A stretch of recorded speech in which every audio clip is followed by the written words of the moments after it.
Historically, Black and Jewish Americans have been some of the biggest targets of hate.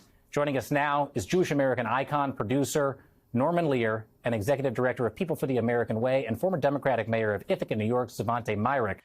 Norman, you have not shied away from calling out hate when you see it. You called former President Trump a horse's after some recent comments he made about American Jews. What's it like for you today, 90 years later, to see anti-Semitism permeate the highest levels of American politics and even culture, with Kanye West going so far as to praise Hitler? You know, as I hear you say that, I can't believe it, that in this moment in time, in this precious, I mean, America has not realized all of its promise, but the promise is nonetheless there. There are enough of us dedicated to that promise. All men created equal, all of that. It's hard to believe that we're in a discussion about whither goeth America in that regard at this moment. Svante, let me turn to you.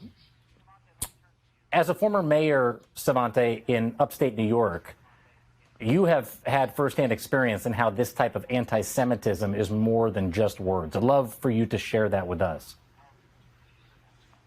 Yeah, sure.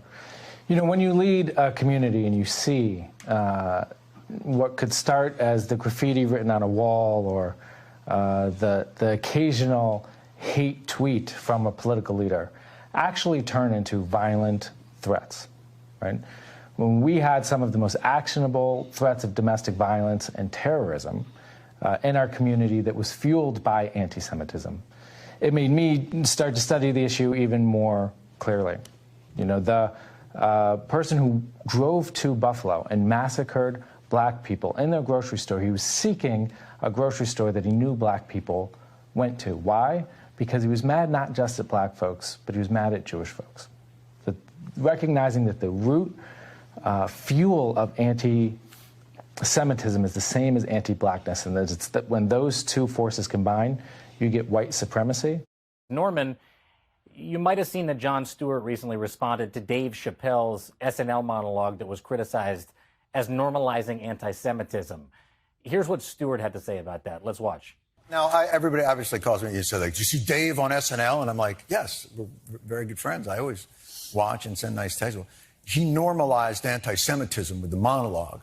And I'm like, I don't know if you've been on comment sections on most news articles, but it's pretty normal. Like, anti-Semitism, I mean, as you know, it's incredibly normal. But the one thing I will say is, I don't believe that censorship and penalties are the way to end anti-Semitism or to not gain understanding. I don't believe in that. That, Norman, was Jon Stewart defending Dave Chappelle's SNL monologue, in which, you know, he made jokes, some criticized at the expense of American Jews. Do you think Jon Stewart is right to defend Dave Chappelle there? I think he is totally right. Totally right. Why, Norman? I think Jon Stewart is entirely right. He was on the subject from a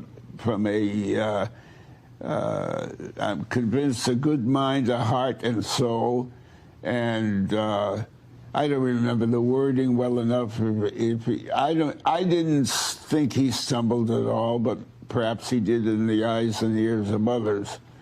But Dave Chappelle, I think the world of his comedy, and I think Jon Stewart is right. Well, from my perspective, there are jokes, right? And Norman himself brought the world together by laughing at some of these differences between cultures. I mean, from All in the Family to Maude, by pointing out the things that make us different, by making light of them, you can actually bring people together. But of course, there's a difference between what they, as comedians, are doing and what a Nick Fuentes is doing by trying to drive division and hate. I wonder, Norman, you know, you supported the Nazis' right to march at Skokie. You supported the Nazis' freedom of speech, even though in the 80s, later, you were a target of potential assassination attempt. Would you do the same thing today? How is this moment different?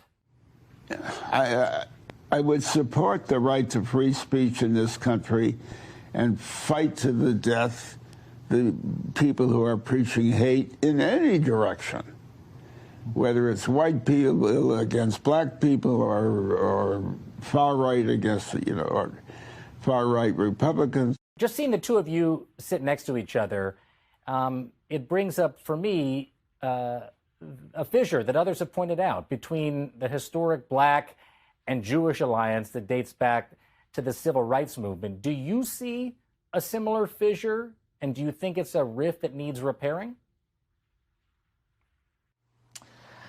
I think it's like any relationship with a spouse, with a parent, with children. It only works if you work it.